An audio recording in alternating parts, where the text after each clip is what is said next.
Hey there, YouTube. How's it going? Nerdy Narwhal here, and I was gonna do another reading today. Today we're gonna be reading the third chapter of Theseus, and this is called Theseus and the Minotaur. So let's just hop right into it. But Theseus had not done with bulls, and his last fight was the most terrible of all, the bull of Marathon.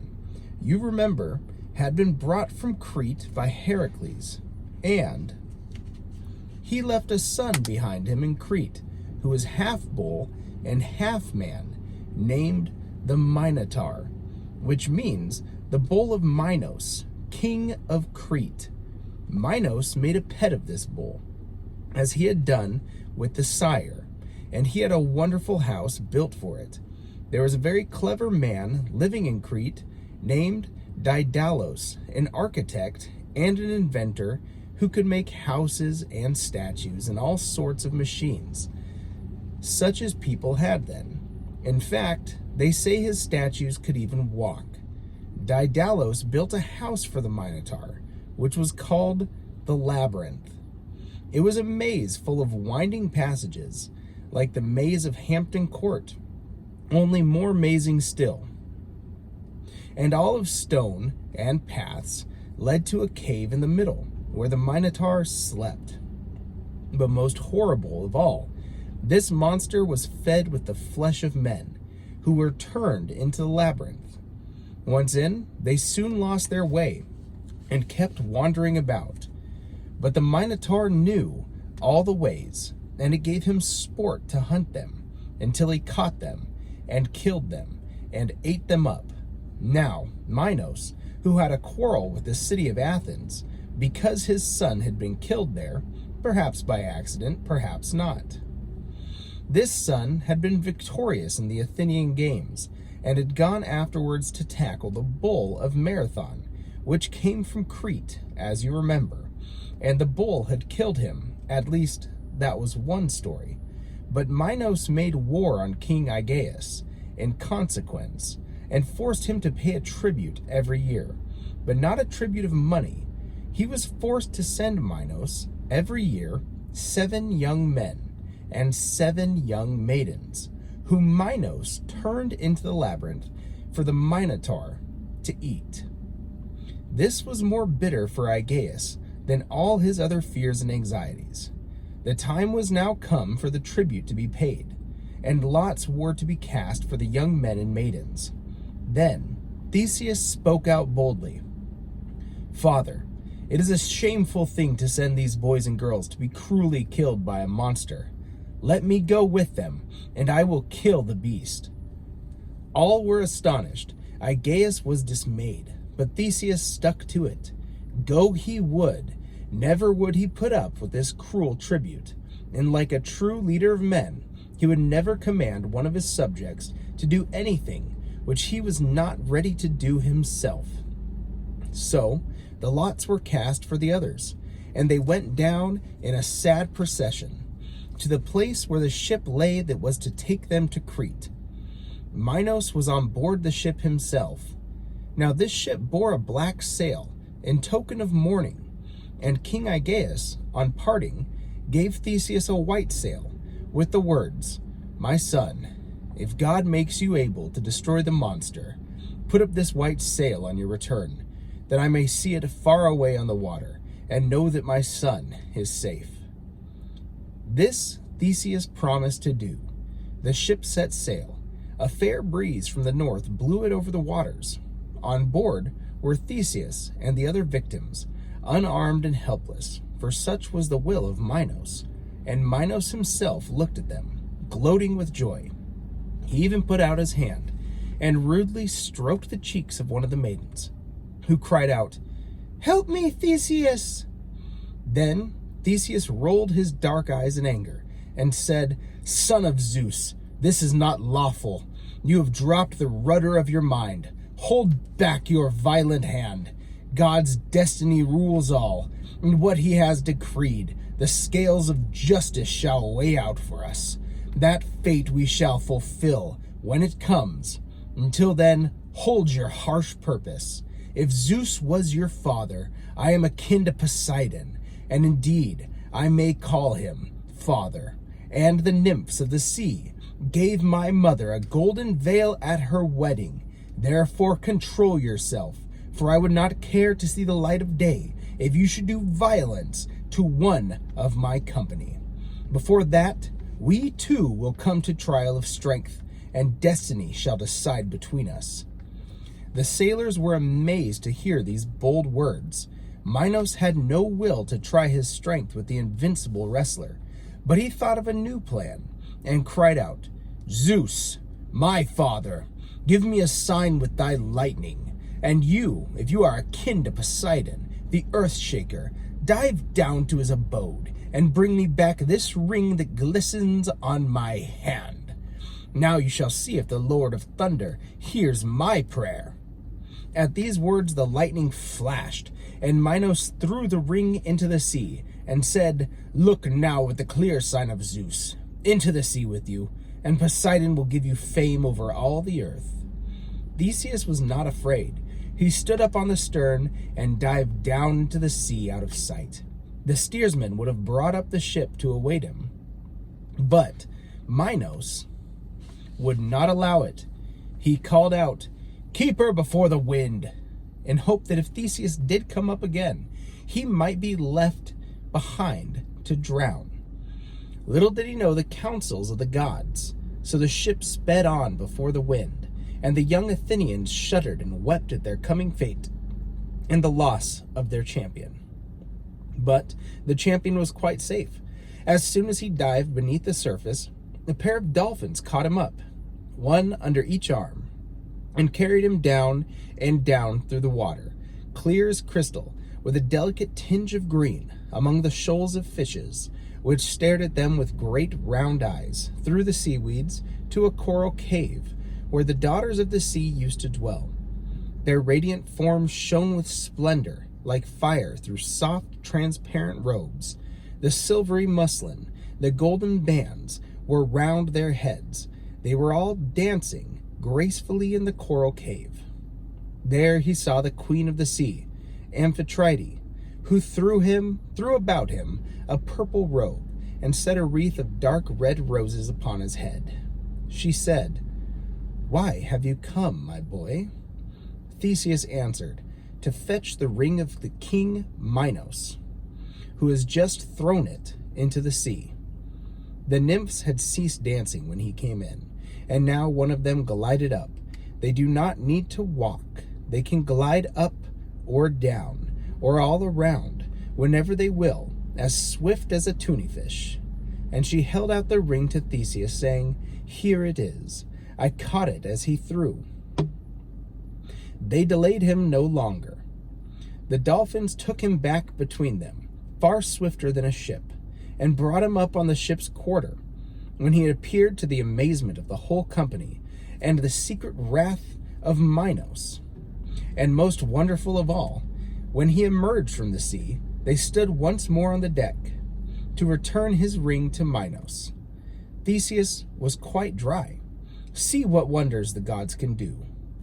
Now they came to the Cretan haven, and now the great procession marched up from the haven to the city, with the 14 young men and maidens in their midst.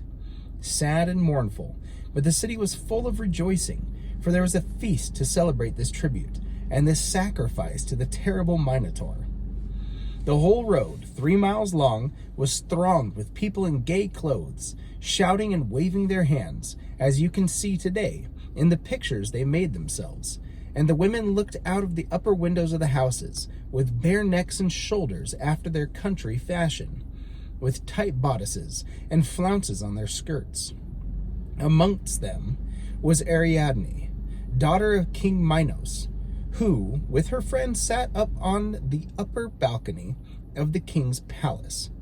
"Look," she said, "there are the victims. Poor things, how sad they look.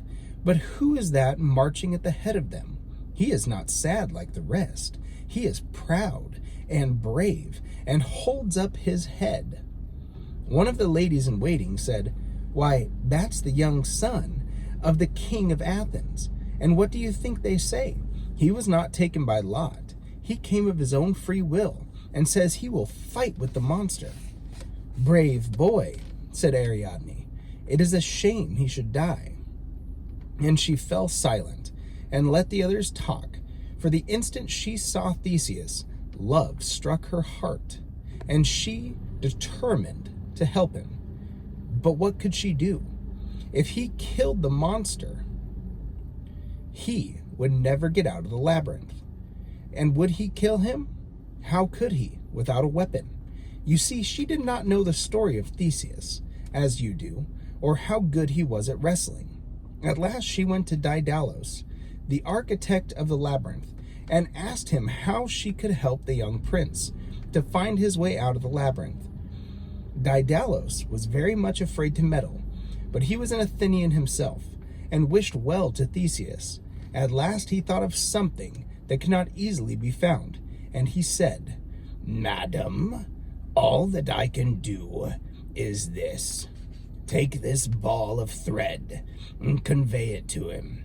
Tell him to tie one end to the post of the door and to unroll it as he goes. Then if he succeeds in killing the monster, he can roll it up as he comes out, and nobody will ever know how he managed."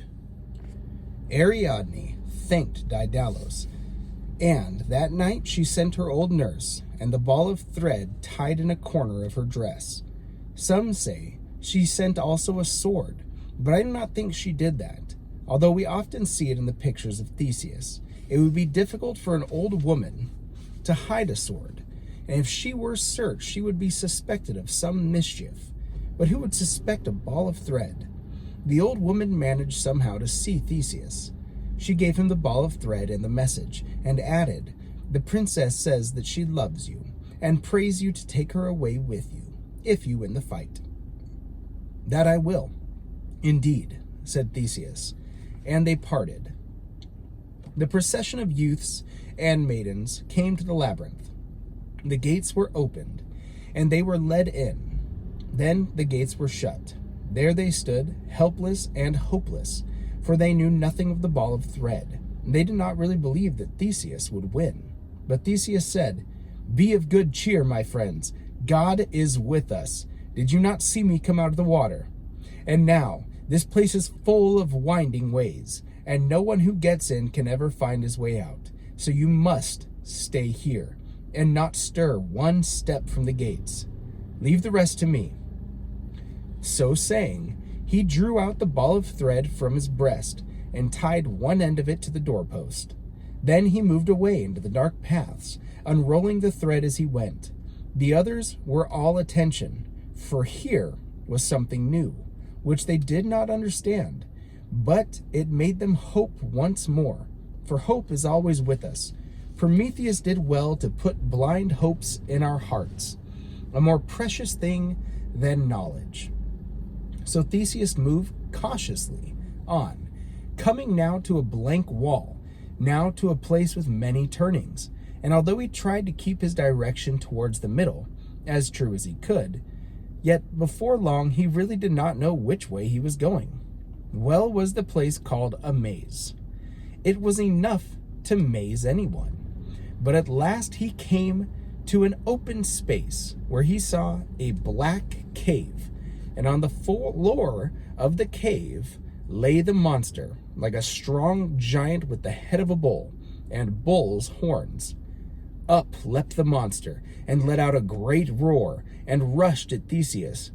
What happened then I do not know, for I was not there, and no one was there to see, nor did Theseus tell tales about it afterwards, for he was no boaster, as some of the heroes were.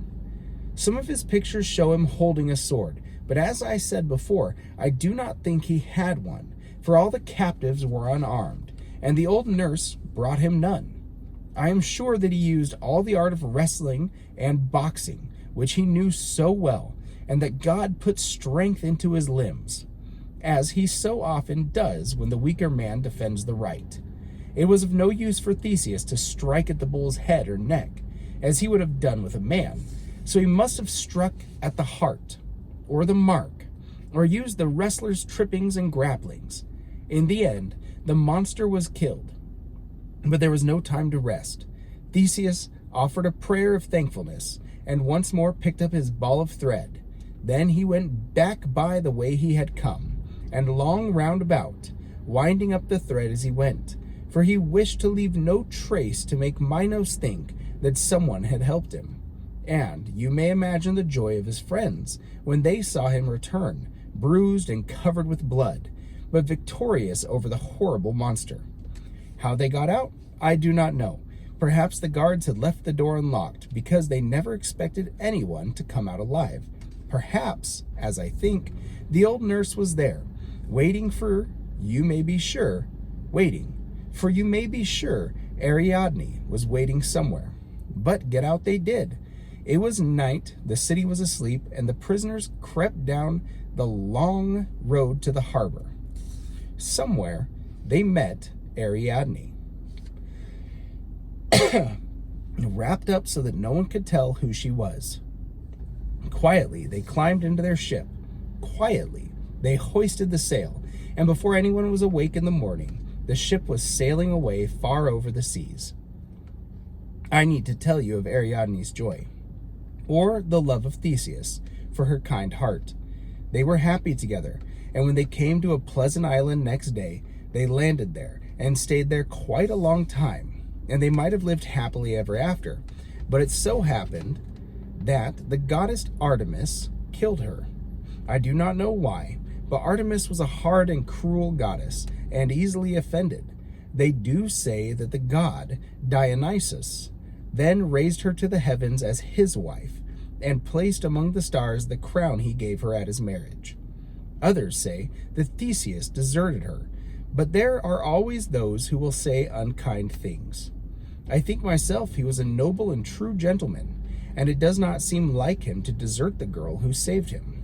At least what happened next shows that he was very much hurt by her loss. His mind was so troubled that he forgot his promise to his old father. He forgot to put up the white sail to show that he was safe, and the ship came sailing home, with the old black sail hoisted. Every day, King Aegeus would climb the Acropolis hill, which stands in the middle of Athens, and sit there watching in the distant sea for his son's ship.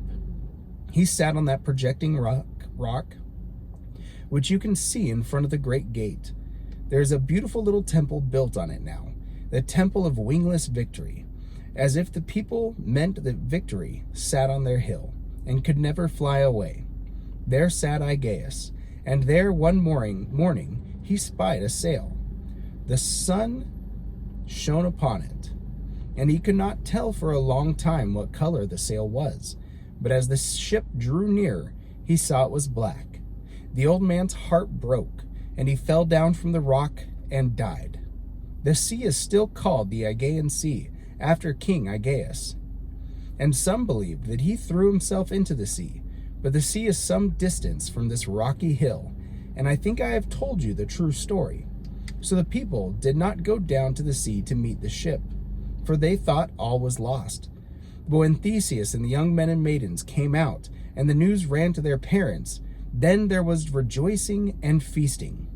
Only Theseus was sad, for his old father was dead. Okay, that's going to wrap up that chapter of Theseus, and that's probably the most famous story of Theseus that I can think of. I remember when I was back in school, I forget how, it was a project in my math class, but it had something to do with the maze and with Theseus, and that's a story that's been in cinema. All sorts of stuff has been done in regards to retelling that story. I thought that WHD Rouse did a pretty unique job of that story. He did kind of skip over the conflict itself, but to be fair, he wasn't there, so he doesn't know exactly how Theseus did it. But I think it's even more impressive that Theseus didn't even have a sword. He relied on his skill set, wrestling, and boxing in order to get the job done against the bull, or the Minotaur. Anyways, that's going to wrap things up. Stay happy, stay healthy, and keep on reading. Bye-bye, YouTube.